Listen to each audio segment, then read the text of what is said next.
I think we've seen it time after time. Nothing is new. White people are still using the same tactics: oppression, violence, hostility, systematic reasoning, rather than logical facts and evidence to try and alienate black people. I don't think it ever comes to question or consideration as to why these situations come about. Perhaps we've tolerated it too long, and the longer this goes on, and I'm telling you, it will continue to go on. It will not be the loss of the black people, but rather it will be the loss of the white people, who will sooner than later, have no other avenues or no other black people to voice or to exploit or to express their hurts and their fear onto. Once we have established black leaders and noble black secured networks to keep the oppressors and the infiltrators far, far away from the level of hate that we have been receiving merely because of our ethnicity and our culture.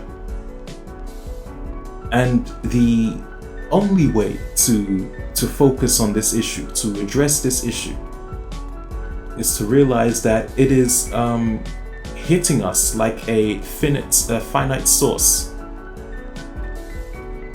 The fire spreads, and it spreads by the day, and I think it's like black people are wishing that one day the fire is just going to extinguish itself, and it only grows larger till it consumes the black man's wealth, till it consumes the black man's home, and then it becomes furious as it seeks to consume the black man.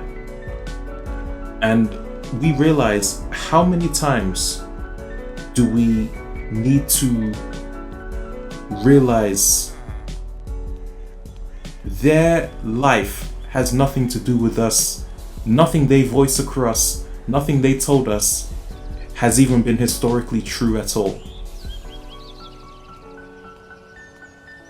If you look at the color of a black person's skin, a so-called black person, our skin is not even black.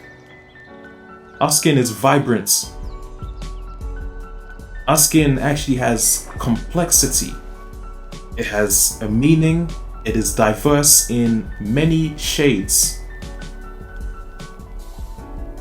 The only people who seem to categorize us like we are nothing more than a color is the same people who created the concept of color themselves, being the white people. A person from Asia will not tell you that they're yellow or brown. There will never be any reason to appropriate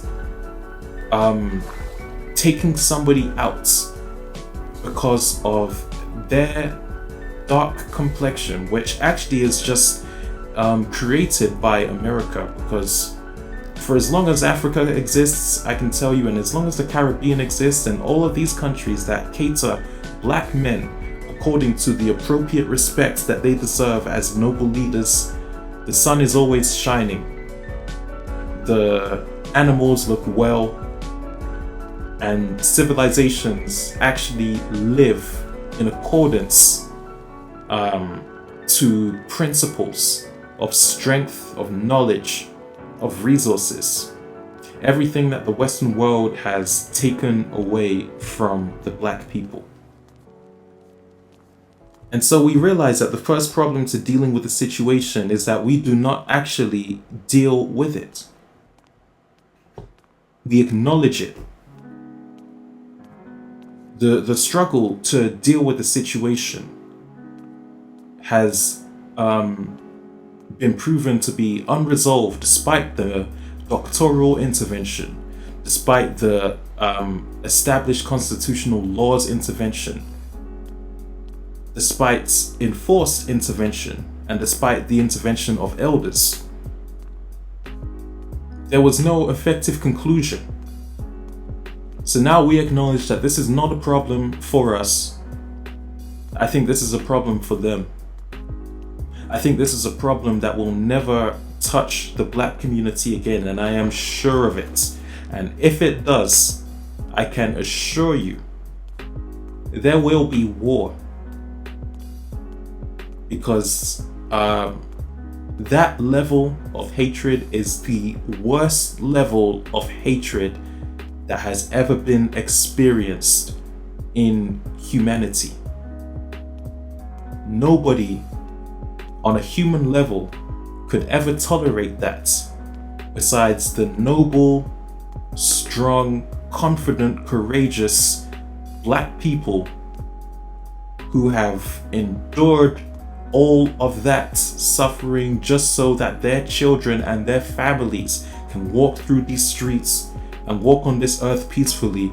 Now, if you ask me what a true, noble, memorable person is, it's not your white Tom or your white Barry.